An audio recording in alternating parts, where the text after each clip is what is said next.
Hello and welcome to MindShifters Radio. I'm Tim Hayes. I'm your host for the first hour. And today is Friday, January 24th, 2025. As always, we're grateful to everyone who's joining us here today, whether you're listening live or through the archives, as we spend another couple of hours teaching and supporting people in using some of the most powerful, effective, efficient, and accessible tools I've ever encountered. These tools are available absolutely free through the tireless efforts of Dr. Michael and Jeanie Ryce on the website at whyagain.org. If you go to that website and click on the two words that say Start Here in the upper left-hand corner, it will take you to a page where you can download and read Chapter 24 of Dr. Michael Ryce's book. His book is titled, Why Is This Happening to Me Again? That chapter of the book contains a narrative description and explanation of the primary tool in this work. That tool is called the Reality Management Worksheet, sometimes called the Reality Management Wake-Up Sheet. And it's a tool I've been using to great effect for over 20 years now to improve the quality of my life and most of my relationships, and turn any negative emotional experience I have into part of the infallible guidance system that each and every one of us has been given. You can also download the actual worksheet process itself. It's a simple PDF file. Click the link, download it, print it off, copy it as often as you'd like, and use it over and over again, absolutely free. You can also go to your app store and type in the three words Heartland Aramaic Forgiveness. If you choose to do that before you're done typing the word forgiveness, you'll see the glowing heart icon. If you tap on that, it will let you download a completely free and private app that contains the Reality Management Worksheet. It contains an abbreviated version of that worksheet process, and it contains a copy of the Dragon Klingon game, which is a wonderful way to introduce these tools to even younger audiences. We hope people do all of that soon and often, primarily because it tends to improve the quality of people's lives the more they actively apply these tools in their lives. And secondarily, because it tends to prompt comments, questions, answers, and testimonials. If you have any of those to share with us, we would appreciate you doing so. You can email me at tjh@mindshifters-academy.org, or you can email Jeanie at jeanie@whyagain.org. That's whyagain.org. And if we get a comment or a question or a testimonial or a refutation of something from you, we will address it on the internet show. And then as time allows, send you a notification about what day and time that occurred so you can listen back to the archives for the feedback or input. And we greatly appreciate whenever anybody does that because it makes it infinitely easier for us to live into our intention with this work. The intention we have with this work is to be of service, and that is just beyond words easier to do when we know how these things are landing for you and what you're finding most helpful.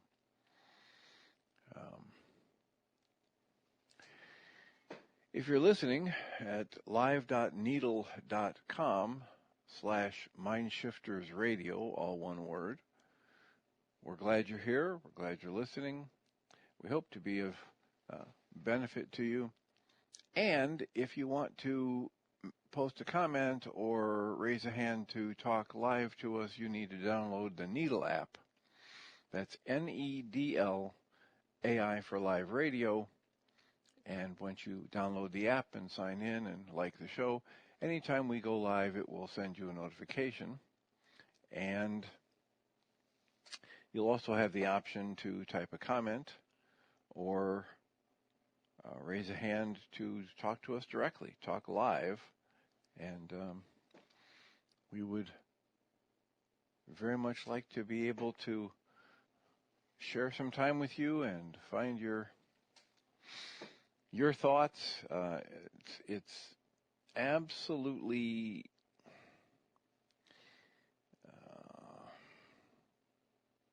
I don't know exactly how to say this, but the synergy, the power, the benefit that happens when we get people interacting goes beyond words. Yesterday in the second hour, Dr. Michael Ryce was talking about that kind of synergy that happened when they were doing a MindShifters and Still Point Breathing over the weekend, and the beauty of what got revealed in this interaction, the way it he was led to say things was so different and powerful that they actually made a joint decision to publish that private audio. And so if you go to the YouTube channel and you check under MindShifters and Still Point Breathing, you can listen to the session they did on Saturday, which just because of the synergy, because of the chemistry between people and their efforts to, be together and share, it turned out to be something very special. And the same kind of thing happens on a regular basis in the internet support groups that we run on Tuesday and Thursday nights from 6:30 to 9 p.m. Central Time. And one such nugget that came out of last night's support group was as we were having our discussion, somehow or another we came to the topic of trust. And people were questioning, is it safe to trust that that things are going to work out better than you could have imagined, especially when they're going in a direction that you don't like or you don't prefer, and it's not what you had planned for the day, etc. And as that discussion was unfolding, I heard myself saying, you don't need trust unless you've already generated doubt. And try and let that sink in. You don't need trust or hope unless you've already generated doubt. And to actually have the Michael Ryce would call it the brain cells, the ability to comprehend that statement and everything it might entail, you've got to be working with some of these concepts. You've got to be willing to question everything you believe and open yourself to the possibility that since you don't know everything, and you can directly observe that quite easily, then whatever it is you think you know is at best only partially true, and at some times, in some ways, perhaps even completely false. And if you can open yourself to that possibility, you can start to question everything you think you know. Now you've got the potential to actually learn something new. So, how do you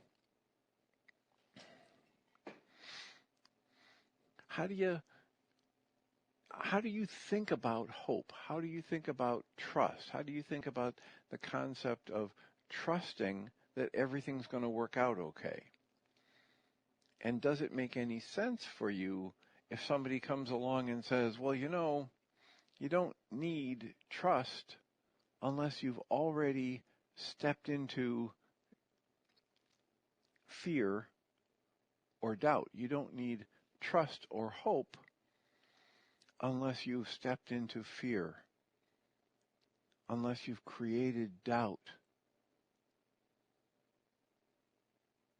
It's just a couple examples of how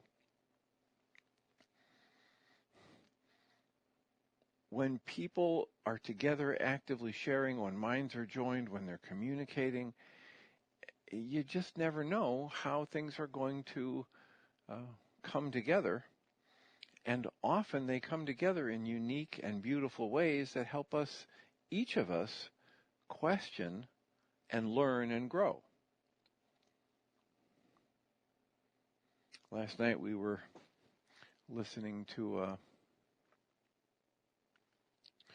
podcast from Michael Singer, and again, it was a great challenge for me not to stop the podcast 10 or 15 times and say, did you hear what he just said? Right there, that's the same as when Dr. Michael Ryce talks about X, Y, and Z, et cetera, et cetera. So the message of these deep spiritual teachings that are inviting us to try something new, to question everything that we think we know, to ask for input or guidance from something other than our conscious logical mind, and to have the wherewithal to be able to question what some people in our culture would call materialistic focus.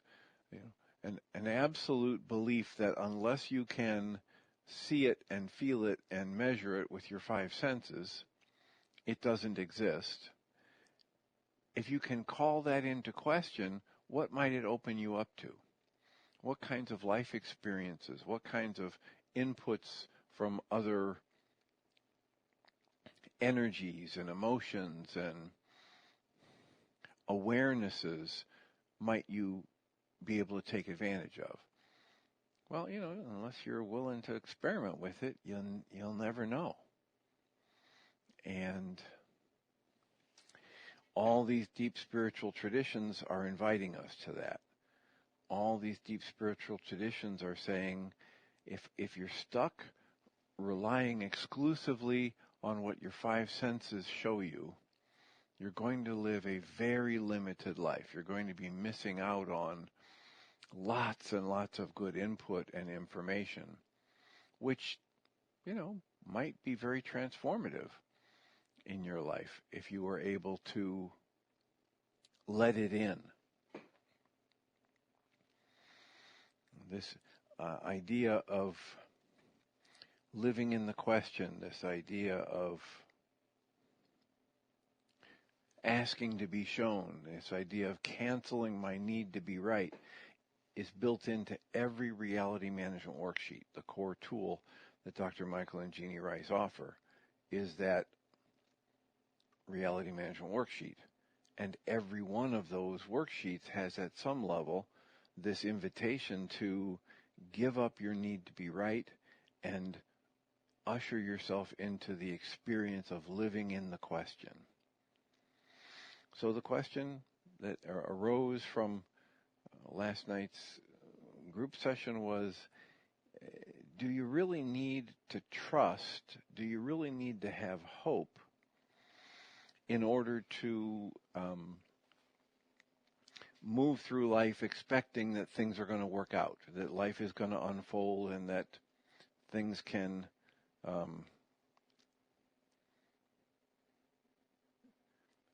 work out better than what you had planned, even if you've got no idea how? And we have a caller. Hanh, you're in the air. Hi, can you hear me? Yes. Hi, Dr. Tim. Welcome.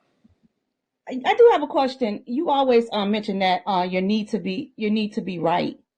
And I just want to know if, with the need to be right, is it because to counsel that because you see with your physical senses that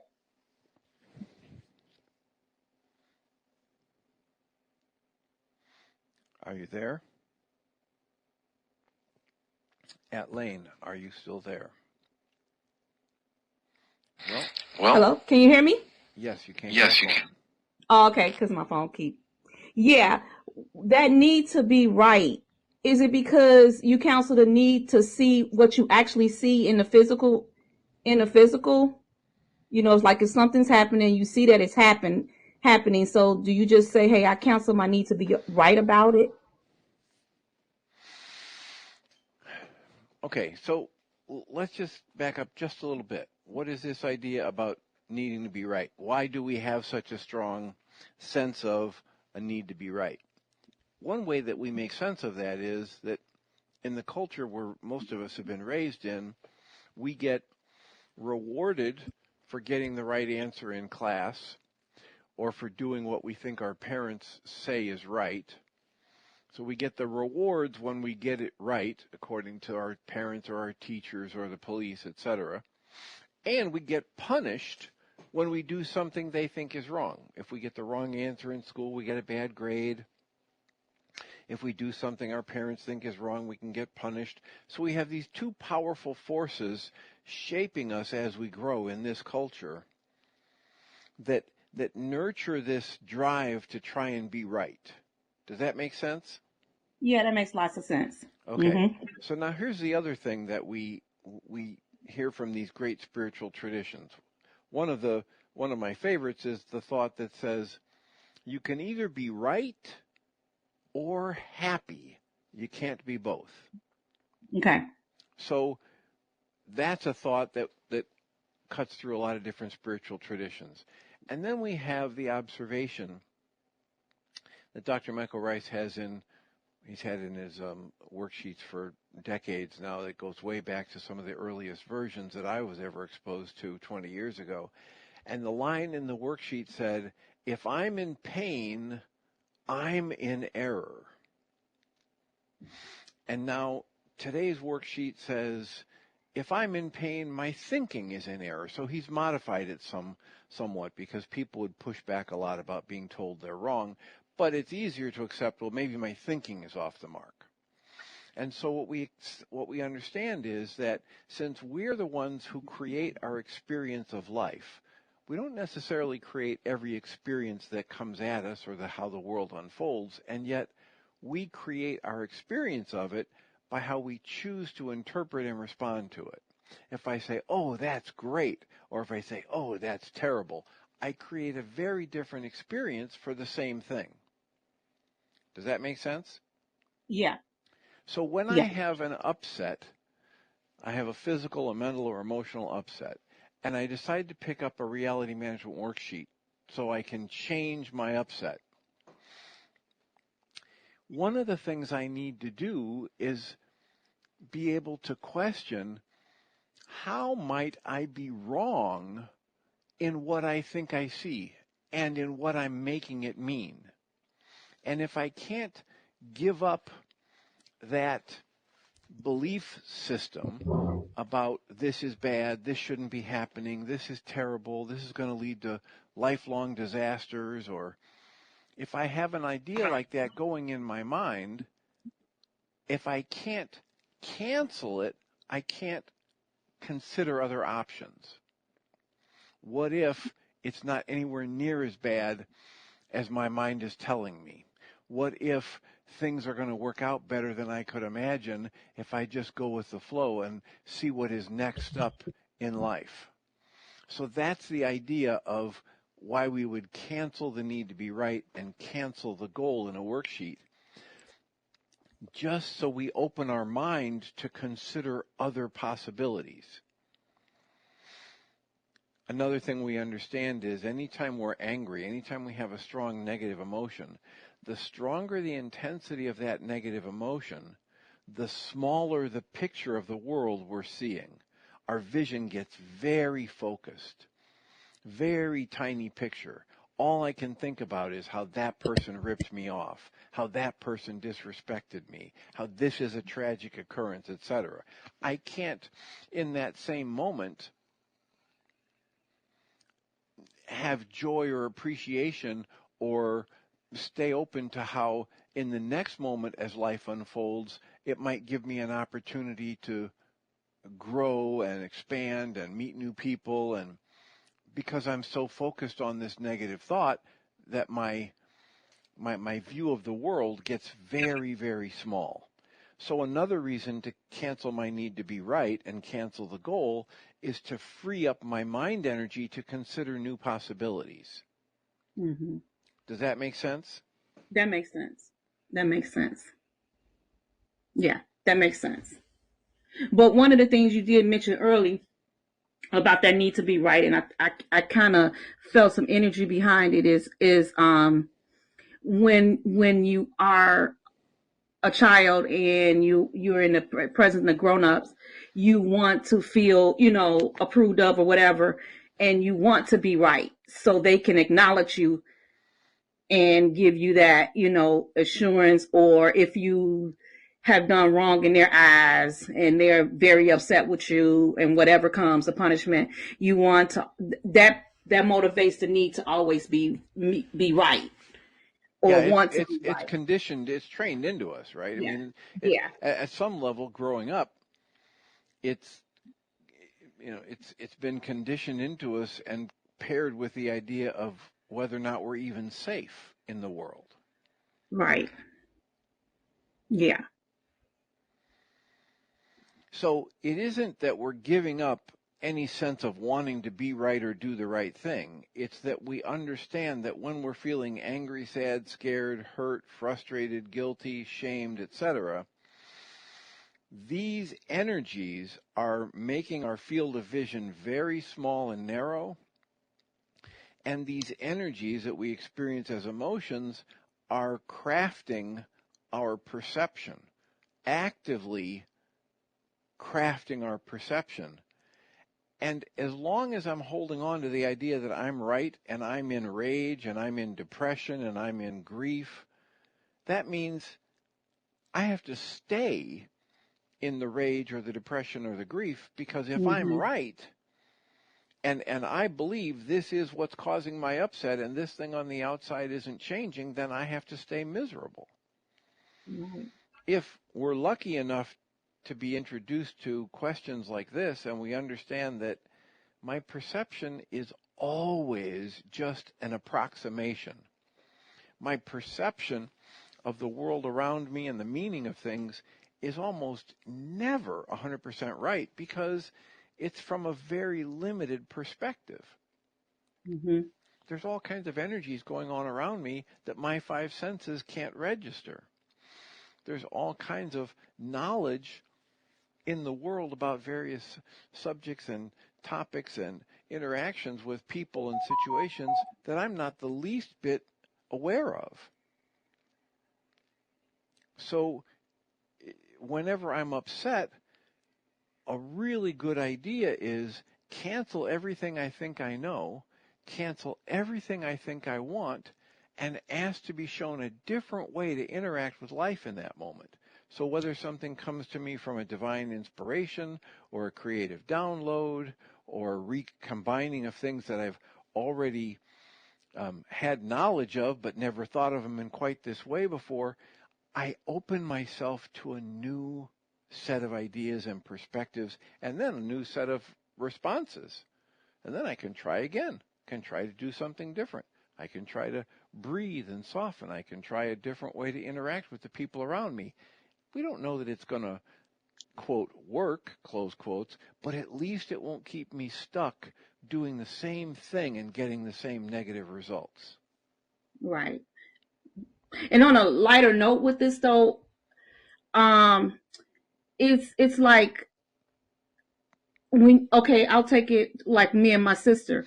We have a topic, we have a situation, but see we just see totally different outcomes on this. And it's like, how could you not see what I'm saying or saying it my way? And she really doesn't see it my way. And it's like, how could you not? And she feels the same way. Well, how come I can't see it her way? So that comes tying into this letting go of your need to be right. Correct? Yes, and when you say that, it puts me in mind of the very concise, brief book by Micah Salaberios, M-I-C-A-H, Salaberios, just as it sounds, spelled just as it sounds.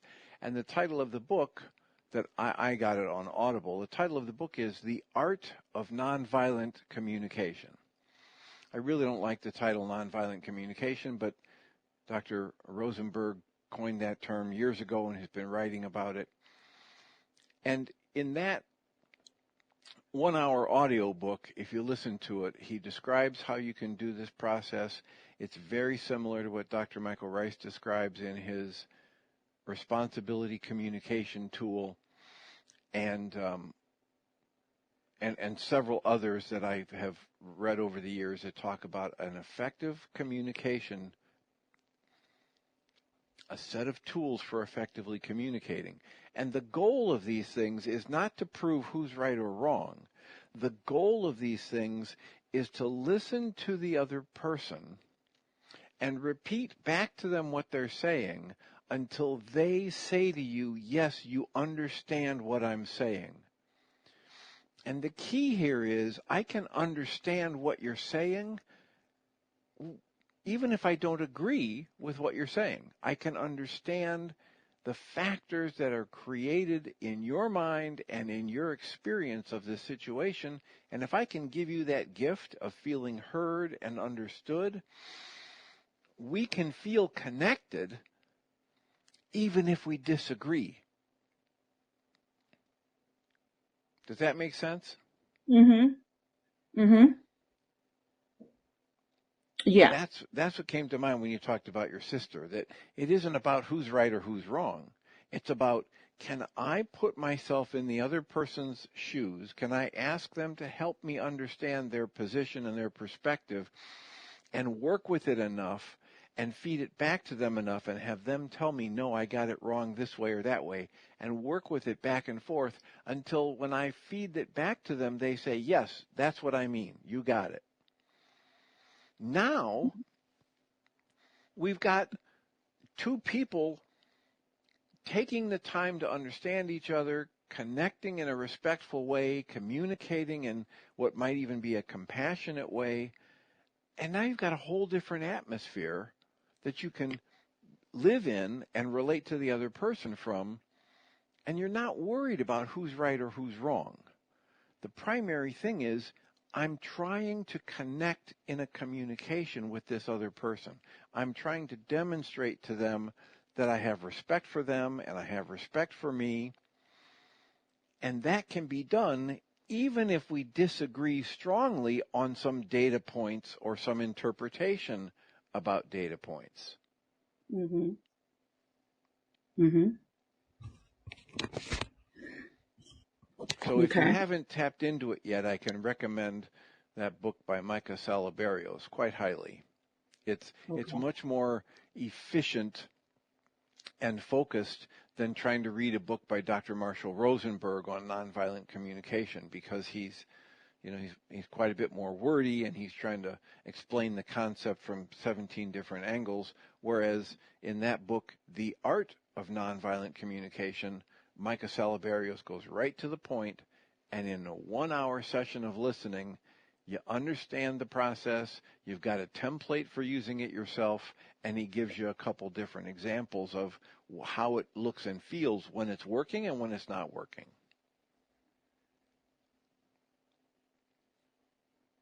And if you get it on Audible, it's only about $4 or $5. Okay. And I'm an Audible listener. And if you're an Audible listener and a subscriber, please don't buy it with a credit, because credits cost, 13 or 14 bucks, and you can buy this book for like 4 or 5. So you save yourself money that way. Yeah, I'm used to that one too. Yeah. One more question though.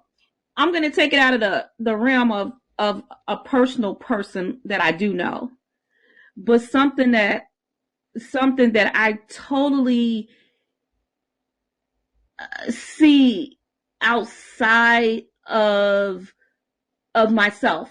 And it's like, I don't feel that something's right, but I just don't feel like, I don't feel that thing. Okay, you went silent. I don't feel what? Come back to us. Okay, I don't think or feel that a certain thing is right, but of course I can't change it, but I do see it, and I want to stop. I don't want to see it, or don't want to give any attention to it, but not giving attention because I'm angry or upset. I just don't want to give attention to it and want to be free of it. Okay, is there a question in that? No, what I'm saying is, how do you, I guess, release your emotional attachment to things that you see that you're not aligned with? Okay, so the first thing is, if Dr. Michael Ryce were here, he would say all of the above, every tool he's ever taught. That's how you do it.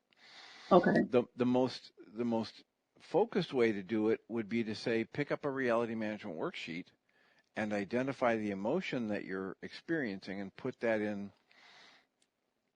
the slot on the worksheet, and then identify the thought you're using to create that emotion, Mm-hmm. and then identify the goal for the world or the people outside of you, whatever this situation is.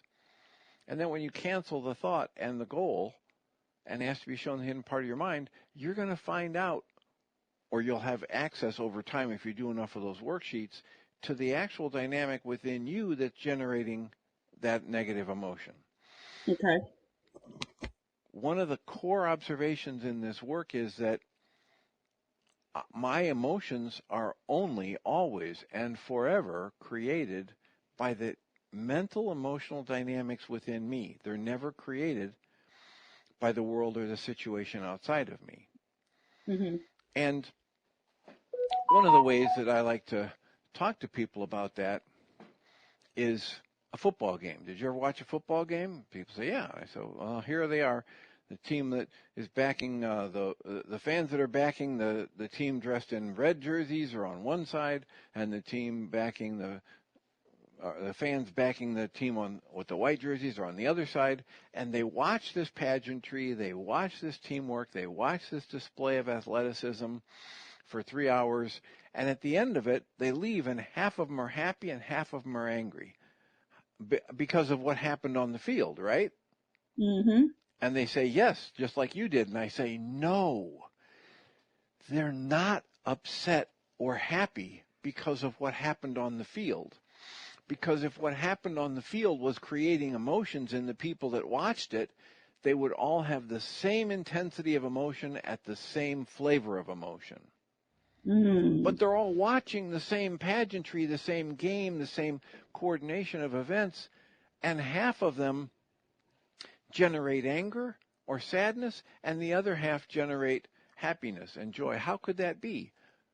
Because they're generating their emotional response inside themselves, right? They're focusing on, and it's entirely possible. I think it happens at most of these games where there's a small percentage of the people who are watching who aren't so invested in the score.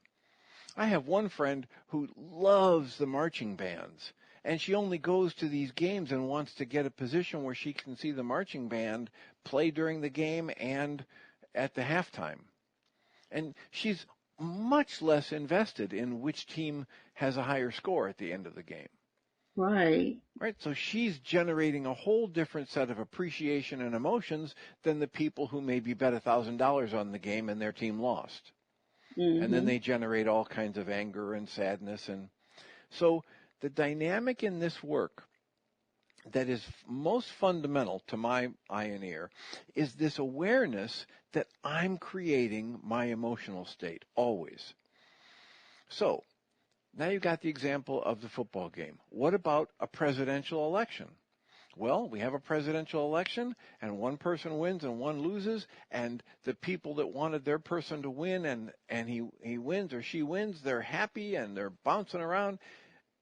The people who wanted their team to win or their candidate to win and they lost, they're sad or they're angry or they're claiming it was rigged.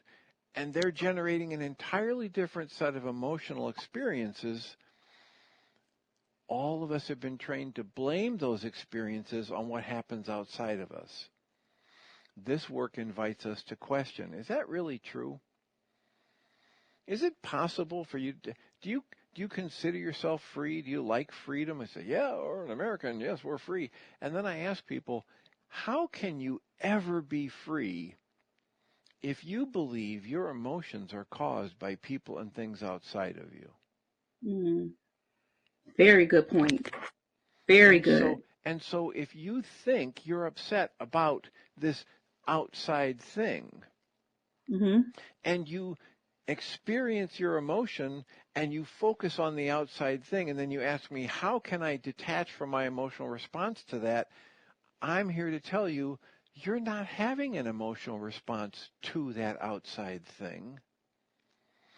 I'm here to help you start to question, what are you doing inside of yourself to create a meaning for what you think your senses are showing you and what you think it means? And as you figure that out, now you've got access to the dynamic that's creating the emotion, and so now you can undo the emotion or choose to create a different one. Okay. And I understand that perfectly. That's a very good example. Well, I'm glad you think so, and I hope that it leads you to be exploring this actively within yourself. You know, one of the things I tell people is, and I have a lot of people I work with who I share the Reality Management Worksheet with them, and they just almost never do any worksheets. Mm-hmm. And yet, for the people who do them, one of the things I like to highlight every time there's been a shift from a level of upset at the beginning of the worksheet, we rate it from 0 to 10, and let's say they're starting at a 6 out of 10 upset. And at the end of the worksheet, they're down to a 1 or a 2 or a 0. And one of the things I point out to them is, please notice the person that you thought you were upset about in the beginning of this worksheet doesn't even know you did this worksheet, hasn't changed anything about their interactions with you in the past, hasn't promised to be different in the future, and your upset has gone to almost nothing. So Mm-hmm. you just demonstrated to yourself that you were the one creating your emotions and you have access to changing them. And every time you do a worksheet, if you will allow yourself to make that observation, you demonstrate to yourself in a way that is undeniable that you do have the ability to change what you're feeling moment to moment. Abraham Hicks, this consciousness that gets channeled through Esther Hicks, Abraham says, your most important creation in any moment is your emotion in that moment. Mm. And when you can demonstrate to yourself that you're actually creating your experience of life and you're creating any emotion that you experience, it is a life-changing experience, realization. When you can live in that understanding, then you're probably going to be like most of the people I know, myself included, and you'll start working at changing your negative emotional states so that over a period of years, you spend the tiniest fraction of time in your day-to-day life experiencing the negative emotions. Why? Because when they come up, it's not like you chase them away or you refuse to feel them. It's just that when they come up, you use them as an alarm system to tap you on the forehead gently and say, hey, Tim, you're creating this upset. Do you really like how this feels? This upset's here to alert you to the fact that your thoughts are off the mark or your interpretation is completely negative. It doesn't have to be. It could be positive or neutral. And so I use my experience of a tight or a tense or an angry, hurt, sad, scared, negative emotion as a wake-up call to turn the focus inside myself, to quit focusing on who it is outside of me that I think I need to attack or run away from or, seduce or bribe to get them to change so I don't have to feel my alarm system. Instead, I use the alarm system as a wake-up call to turn inside myself and change what I'm doing to create my experience of life in that moment. And the more I do that, the quicker I respond to the early warning signs that I'm going tight or tense or angry or scared or into grief. The less time I spend blaming it on people and things outside of me, the sooner I tune into it as good information and feedback about my own thought process and belief system, and the sooner I make a course correction so that my life becomes much more pleasant, compassionate, desirable.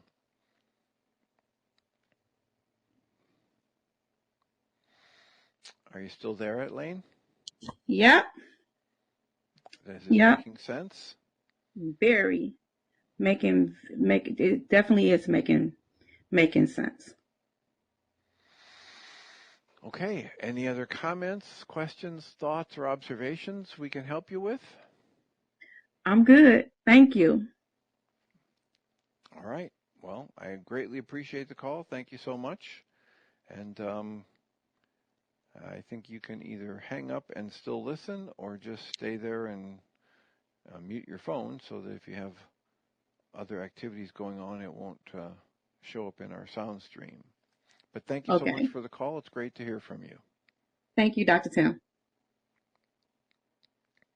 So we have plenty of time for another call, another comment, whether you choose to type your comment in the app or put your hand up like Lane did and speak to us directly. How can we support you today? Is this making sense? I've just been reminded to give a reminder to all of you that if you're listening at live.needle.com/MindShiftersRadio, we're glad you're here. And if you'd like to drop a comment or talk to us directly, you would need to download the Needle app. That's NEDL.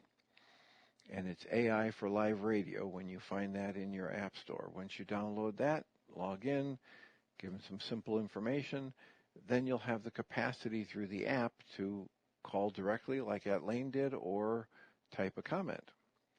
And we would greatly appreciate you doing that because it just makes it so much easier to know we're on target or that what we're doing is of use for you. As I mentioned, we had a support group on Tuesday and Thursday nights. Those are available through Zoom, absolutely free.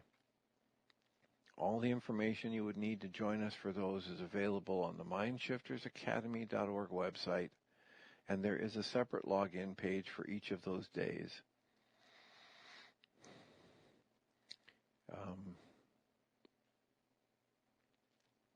We also have our second hour today will be a recording, and it'll show up on Podbean. Michael and Jeanie are very involved in the family activities still with Jeanie's son, Ryan, still recovering from his brain surgery and not able to lift any weight. And his new baby boy is 12 pounds, and he's not supposed to lift even 10 pounds. So they're on family duty, and they're with him to support them in caring for the new infant and transporting Jeanie's son Ryan to and from his physical therapy. And we encourage you to send love and light and blessings and prayers in their direction so that Ryan continues his recovery and they all stay healthy. And as I said, we've got another almost 15 minutes. If you have a comment or a question or a topic you'd like us to address, or you would like to ask a question about what we just chatted about with Lane, or anything else we've talked about in the past 14 years. Someone in the group last night was asking about the internet show and the technology and how come it's so difficult to replace Blog Talk Radio, which was our technical home base for 14 years. And the reasons behind that are many and varied, and they're all centered around how quickly the technology has evolved. So back when we first did Blog Talk Radio, the internet did not have video capability the way it does now. And everything was pretty much strictly audio, and that was over 14 years ago, and now it's grown by leaps and bounds, and there's all kinds of capability for broadcasting and video and social media connections, and And so to do what Blog Talk Radio did for us as a one-stop shop, we are now working on 3, perhaps 4 different technologies to replace that. And to replace it so we have a live broadcast that you're listening to now, and or the ability for you to comment in a text or a question on the comments in the app, or call directly like At Lane did, and then to be able to broadcast that out to the different podcast platforms so that anybody who's on Spotify or Apple or iHeart or the Google App Store for podcasts, they can get access to this after the fact. And then the last thing is to create a new home for the archive of all the shows for the past 14 years so people can go back to previous shows and re-listen or do whatever they need to do with it to help them learn and build resources and efficiency in dealing with these tools. So this hour will wrap up soon, and then Michael and Jeanie will be on through Podbean today.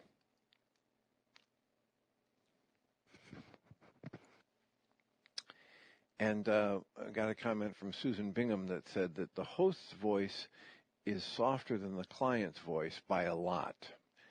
And we should take a look at whether or not that's, something related to technology at my end or maybe the app developers. So I appreciate that, Susan. Thank you for the feedback. We'll make sure we pass that along to Allende and the engineers at Needle. And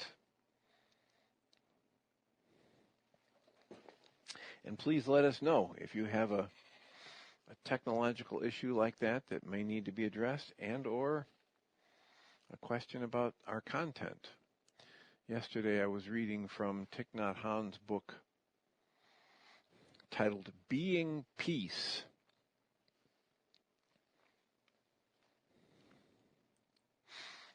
And Don chimes in and says he's also noticing the difference in the volume from the caller to the host. So thank you for that.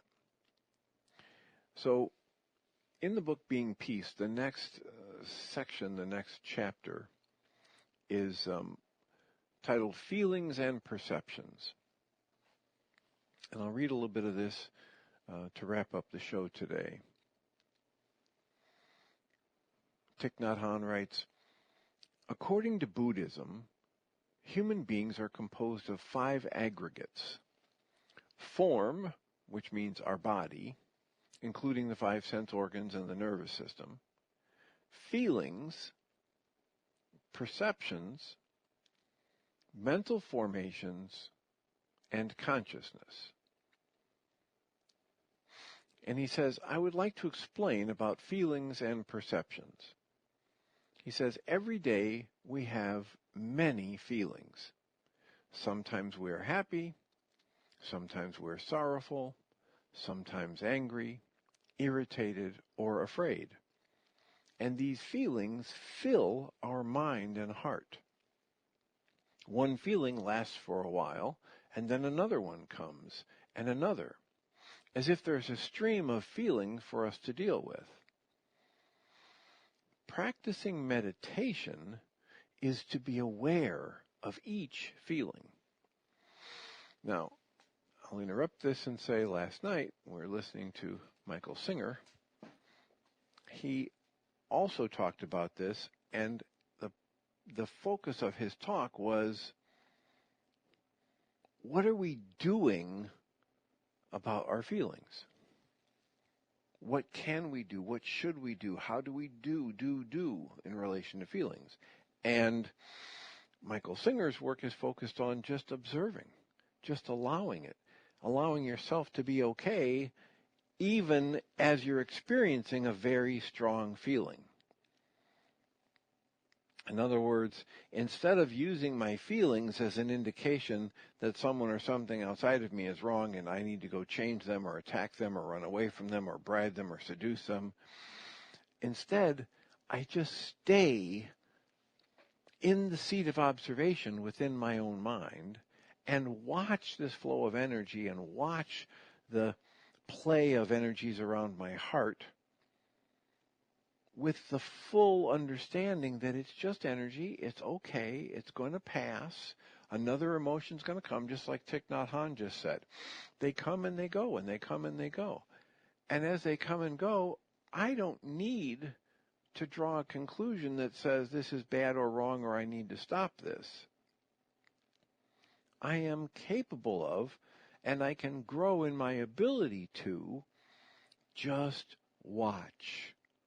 Just be with these different energies and understand that they're going to pass if I stay calm. Jill Bolte Taylor, who had a stroke, and she was a brain expert, and she had her stroke, and she was able to observe her stroke, and her first book was My Stroke of Genius.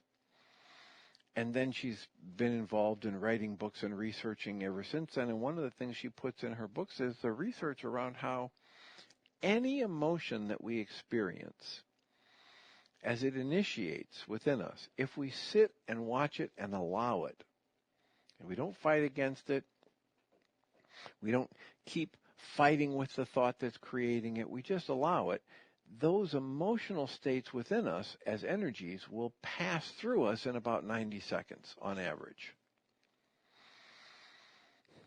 So, in line with what Thich Nhat Hanh is reading and observing, these energies come and go.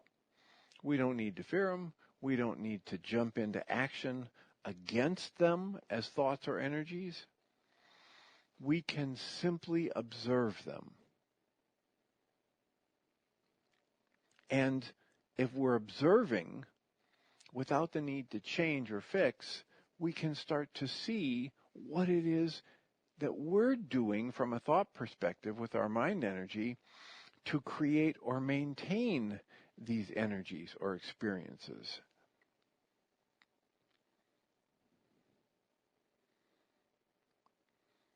Thich Nhat Hanh goes on and writes, the Abhidharma writings on Buddhist psychology say that feelings are of three kinds: pleasant, unpleasant, and neutral.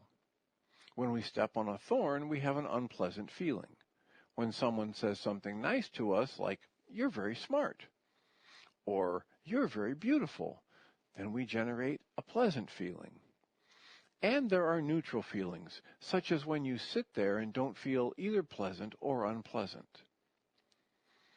He writes, but I have read the Abhidharma and have practiced Buddhism, and I find this analysis not correct.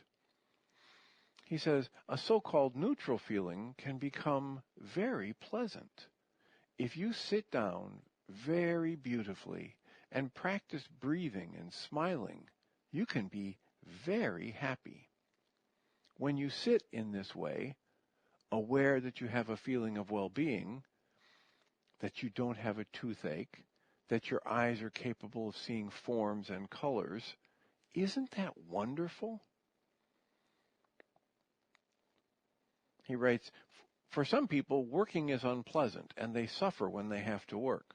For other people, if they are forbidden from working, that is unpleasant. He writes, I do many kinds of work, and if you forbid me from binding books or gardening or writing poetry or practicing my walking meditation or from teaching children, if you forbid me all of those things, I will be very unhappy. To me, work is pleasant. Pleasant or unpleasant depends on your way of looking. The way I talk about that is to say, whether you experience something as pleasant or unpleasant is dependent upon how you've chosen to interpret and respond to that thing.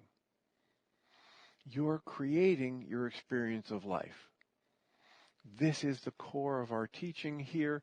This is the core of What Way of Mastery teaches, even as early as the first lesson, where it says, here's the first axiom: you experience only the effects of your choices. You are creating your experience of life by how you choose to interpret and respond to that life.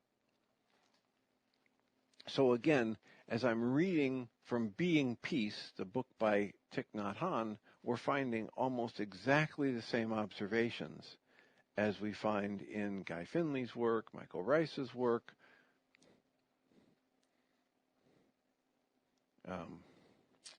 the work by Byron Katie, Diederik Wolzak's work, Choose Again in his book, The Way of Mastery, Michael Singer's work, and they're all calling us to just question, what are these habit patterns of thought and belief that have been trained into us, and how are they creating the unpleasant experiences we have in life, and what might we do to become aware of that at deeper and deeper levels, and then once we're aware of it, how do we intervene?